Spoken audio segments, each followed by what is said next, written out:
Hello friends, good evening. आप सभी का स्वागत है आपके अपने यूट्यूब चैनल डीएस क्लासेज पर। आज हम आप लोगों के लिए लाए हैं सतत एवं व्यापक मूल्यांकन जैसे सीटेट तथा अन्य सभी राज्यों की शिक्षक पात्रता परीक्षा तथा शिक्षक भर्ती परीक्षाओं में प्रश्न पूछे जाते हैं। तो आज हम इस वीडियो में सतत एवं व्यापक मूल्यांकन का अर्थ, उसके लक्ष्य, उद्देश्य, विशेषताएं और कार्यों को देखेंगे। आइए साथियों, शुरुआत करते हैं वीडियो की। सबसे पहले सतत एवं व्यापक मूल्यांकन का अर्थ। तो सतत और व्यापक मूल्यांकन, जिसे अंग्रेजी में CCE यानी कंटिन्यूअस कंप्रहेंसिव इवैल्यूएशन कहते हैं। तो सतत और व्यापक मूल्यांकन छात्रों के विद्यालय आधारित मूल्यांकन की एक प्रणाली है जिसमें छात्रों के विकास के सभी पहलू शामिल हैं। यह मूल्यांकन की एक उन्नतशील प्रक्रिया है। कैसी प्रक्रिया है? उन्नतशील प्रक्रिया है। सतत शब्द से यहाँ अर्थ है कि निर्माण की नियमितता, यूनिट परीक्षा की आवृत्ति, अधिगम के अंतरालों का निदान, सुधारात्मक उपायों का उपयोग, पुनः परीक्षा और स्वयं मूल्यांकन। सतत का मतलब है लगातार, जारी, यानी समय समय पर जो मूल्यांकन किया जाता रहता है उसे ही सतत मूल्यांकन कहते हैं। दूसरे शब्द व्यापक का अर्थ है कि इस योजना में छात्रों की बुद्धि और विकास के शैक्षिक तथा सहशैक्षिक दोनों ही पक्षों को शामिल करने का प्रयास किया जाता है। यानी सतत एवं व्यापक मूल्यांकन की एक ऐसी विधि है जिसमें लगातार विद्यार्थियों के अधिगम का मूल्यांकन किया जाता है और व्यापक का अर्थ है कि उसके सभी पक्षों का मूल्यांकन होता है।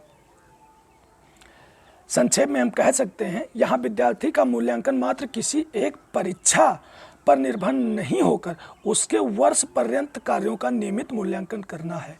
यानी वार्षिक परीक्षा, अर्धवार्षिक परीक्षा का तात्पर्य नहीं है सतत मूल्यांकन। सतत मूल्यांकन में यूनिट परीक्षण, मासिक परीक्षण, त्रैमासिक परीक्षण, ये समय समय पर होते रहने वाले परीक्षणों को शामिल किया जाता है। अगला है सतत और व्यापक मूल्यांकन के लक्ष्य। CCE का मुख्य लक्ष्य बच्चे की विद्यालय में उपस्थिति के दौरान उसके हर पहलू का मूल्यांकन करना। उसके हर प्रत्येक पहलू का मूल्यांकन करना CCE का लक्ष्य है। आगे दूसरा लक्ष्य, CCE का लक्ष्य बच्चों के तनाव को कम करना है। यानी यदि लगातार और व्यापक रूप से परीक्षाएं या मूल्यांकन होता रहेगा तो बच्चों में तनाव नहीं उत्पन्न होगा। मूल्यांकन को व्यापक और नियमित बनाना। CCE के द्वारा मूल्यांकन व्यापक और नियमित बनता है। रचनात्मक शिक्षण के लिए शिक्षक को स्थान प्रदान करना। अगला पॉइंट, निदान और उपचार के साधन प्रदान करना। सतत मूल्यांकन के द्वारा शिक्षण में या बच्चों के सीखने में जो समस्याएं आ रही होती उनका पता चलता है और उनका प्रभावी साधनों के माध्यम से उपचार किया जा सकता है। अगला पॉइंट, बृहद कौशल वाले शिक्षार्थियों का निर्माण करना। यानी छात्रों का चहुमुखी विकास होता है इसके द्वारा। ऐसे छात्र तैयार होते हैं जिनमें मल्टी टैलेंटेड होते हैं। जो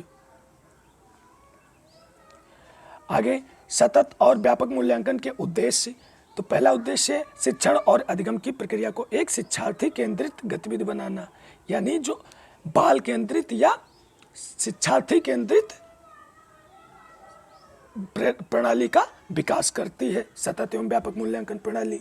मूल्यांकन प्रक्रिया को शिक्षण अधिगम की प्रक्रिया का एक अभिन्न अंग बनाया जाए। बहुत इंपॉर्टेंट पॉइंट है। यानी सतत और मूल्यांकन प्रणाली जो है ये अधिगम का एक अभिन्न अंग होती है। ये प्रश्न यहाँ पे पूछा जाता है कभी कभी कि शिक्षण अधिगम प्रक्रिया का अभिन्न अंग क्या है? तो सतत एवं व्यापक मूल्यांकन प्रणाली। अगला पॉइंट है ध्वनि, निर्णय लेना और शिक्षार्थी के विकास, अधिगम के प्रक्रिया, अधिगम की गति और अधिगम के प्रवेश के लिए समय पर निर्णय लेना। सतत और व्यापक मूल्यांकन प्रणाली के द्वारा ये हमें पता चलता रहता है कि शिक्षार्थी के विकास के लिए कौन सी अधिगम की प्रक्रिया अपनाई जाए, अधिगम की गति कैसी हो और कौन सा वातावरण उसे प्रदान किया जाए। इन सभी के बारे में समय पर निर्णय लिया जा सकता है। ये इसका उद्देश्य है। आगे देखते हैं आत्म मूल्यांकन के लिए शिक्षार्थियों को अवसर प्रदान करना। आत्म मूल्यांकन को ही पोर्टफोलियो मूल्यांकन भी कहते हैं। इसमें विद्यार्थी क्या होता है, जैसे वो कहता है अपना मूल्यांकन स्वयं करता है और कहता है कि मैंने 5 सवाल कल लगाए थे, उसमें 2 गलत हुए, आज मैंने 5 सवाल लगाए, उसमें 3 गलत हुए। तो कहीं ना कहीं हमारी पढ़ाई संतोषजनक नहीं है, हमारी शिक्षण प्रक्रिया संतोषजनक नहीं, और वो अपने मूल्यांकन के द्वारा अपने आप में सुधार करता है। अगला, निदान और उपचार के माध्यम से छात्रों की उपलब्धि में सुधार के लिए मूल्यांकन प्रक्रिया का उपयोग करना। निदान डायग्नोस जिसे कहते हैं, और उपचार रेमेडियल टीचिंग, इनके माध्यम से छात्रों की उपलब्धि में सुधार के लिए, यानी जो कमजोर छात्र होते हैं उनमें सतत एवं व्यापक मूल्यांकन प्रणाली का उपयोग करते हुए और अधिक सुधार किया जा सकता है। आगे सतत और व्यापक मूल्यांकन की विशेषताएं देखते हैं।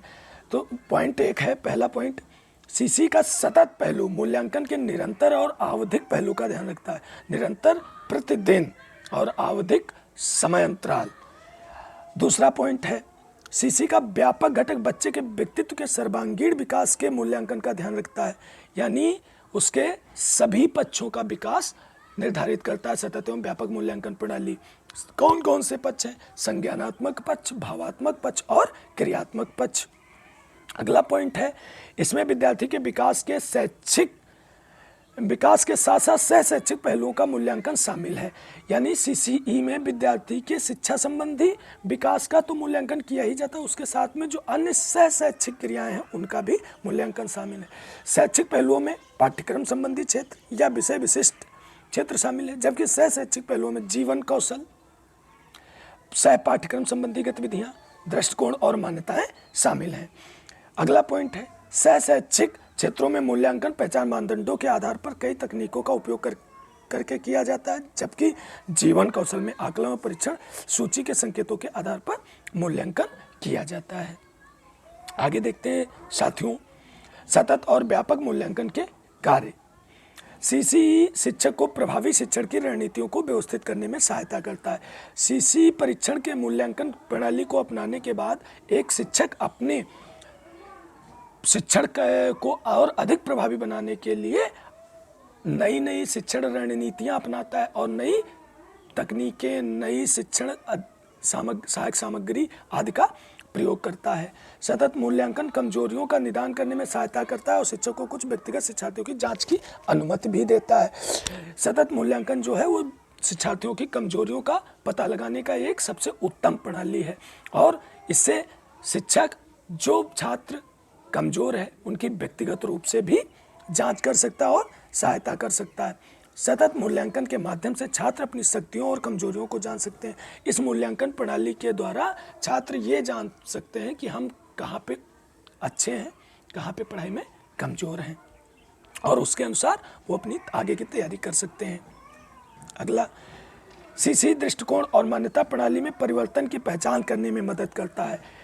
सबसे बहुत इम्पोर्टेंट पॉइंट, जो ये सतत एवं व्यापक मूल्यांकन प्रणाली है, ये हमारी क्या मान्यताएं हैं और क्या परिवर्तन की आवश्यकता है हमारे शिक्षण विधियों में, हमारे पाठ्यक्रम में, उनकी पहचान करने में भी मदद करता है। सीसी छात्रों के शैक्षिक और सह शैक्षिक क्षेत्रों में प्रगति पर जानकारी प्रदान करता है, जिसके परिणाम स्वरूप शिक्षार्थियों की भविष्य की सफलता का पूर्वानुमान होता है। यानी सीसी परीक्षण के द्वारा या मूल्यांकन प्रणाली को अपनाने के द्वारा छात्रों की शैक्षिक और सह शैक्षिक दोनों प्रकार की प्रगति की जानकारी मिलती है, जिससे ये पता लगाया जा सकता है कि भविष्य में शिक्षार्थी किस क्षेत्र में जाए वो जो ज़्यादा सफल होगा। आगे सीसीई के पहलू, तो सीसीई के अभी हमने पीछे भी पढ़ा है कि सीसीई के 2 पहलू हैं, शैक्षिक पहलू और दूसरा है सह शैक्षिक पहलू। तो साथियों, ये आज के वीडियो का अंतिम पॉइंट था। आगे के शैक्षिक पहलू, सह शैक्षिक पहलुओं के बारे में विस्तृत रूप से जानेंगे वीडियो के पार्ट 2 में। तो साथियों, यदि हमारा वीडियो आपको पसंद आया है तो वीडियो को लाइक कीजिए, अपने दोस्तों को शेयर कीजिए और हमारे चैनल को सब्सक्राइब कीजिए। सब्सक्राइब करने के बाद बेल आइकन को दबाना ना भूलें, जिससे हमारे आने वाले वीडियो की अपडेट आपको मिलती रहे। धन्यवाद साथियों, मिलते हैं अगले वीडियो में।